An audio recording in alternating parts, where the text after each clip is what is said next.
Now, Jason, this is switching gears a little bit, but I'm really curious to get your perspective on this, because I bet this comes up for you a lot in coaching now. But you mentioned Alshon, you mentioned Torrey, and of course, later in your career, again, the Alshon Jeffreys, the Ace Sanders, the Bruce Ellingtons, those guys kind of took center stage, and we're in the spotlight. If you were, and you were there, obviously, again, 10 and 11 as a senior.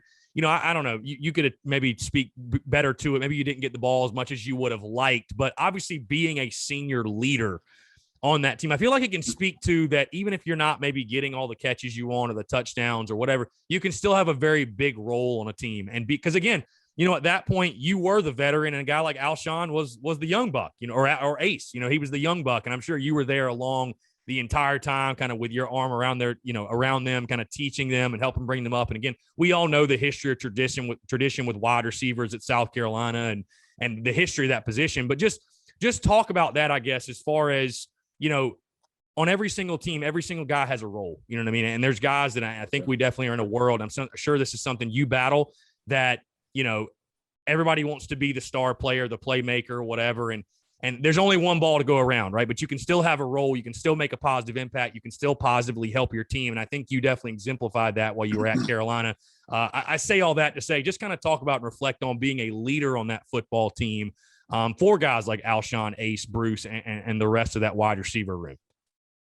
Oh, yeah, man. Those guys was very talented, man. Very talented. Came in with speed, hands, quickness, but a lot of them didn't come in polished. So they looked at me, because I came from a very special background of coaches I had routes and releases and all that type things, where a lot of guys didn't have the type of coaching that I came from. Mm. So they would see things that I did, and I was like, dude, how'd you do that?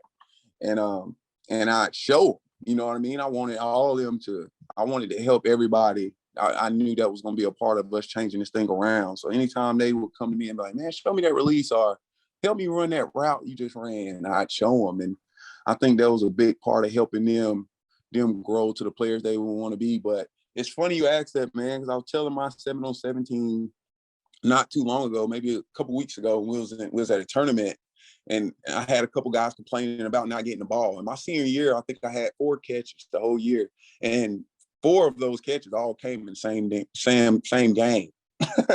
So all the rest of the games, I didn't have a darn catch. So, and I told them what football is about is worrying about what you can control. You know what I'm saying? You're not going to always get the ball, but what you need to do is worry about.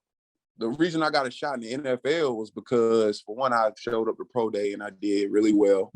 But other than that, when those NFL scouts or coaches or GMs cut on the film to look at Alshon, they see number 4 on the other side open.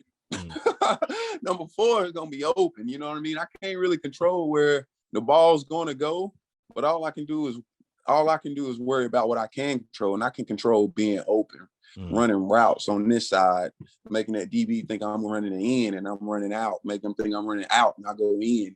So they cut on that film and they seen me open. So this is all. Football is just about worrying about you can control. I couldn't really control where the ball was going, but I just wanted to make sure. My dad always told me to make sure that I was open, man. And it's gonna be somebody that sees that, and it worked out almost exactly like my dad said. It's pretty crazy, but so I definitely, none of those guys think anything less of me, because I had 4 catches my whole year, because I bust my behind every time we stepped on the field. I worked like I was the star receiver, whether we was in the weight room, whether we was in the practice, or we was warming up, or in the game. I walked around like I was that guy. and I still do. I don't know if I'm the best wide receiver coach in it, and maybe I am, maybe I'm not, but when you see me walking on the football field, you're going to be like, yeah, I don't know who that guy is, but he looks like he knows what he's talking about. So I definitely think that's part of it. But I definitely enjoyed playing with those guys.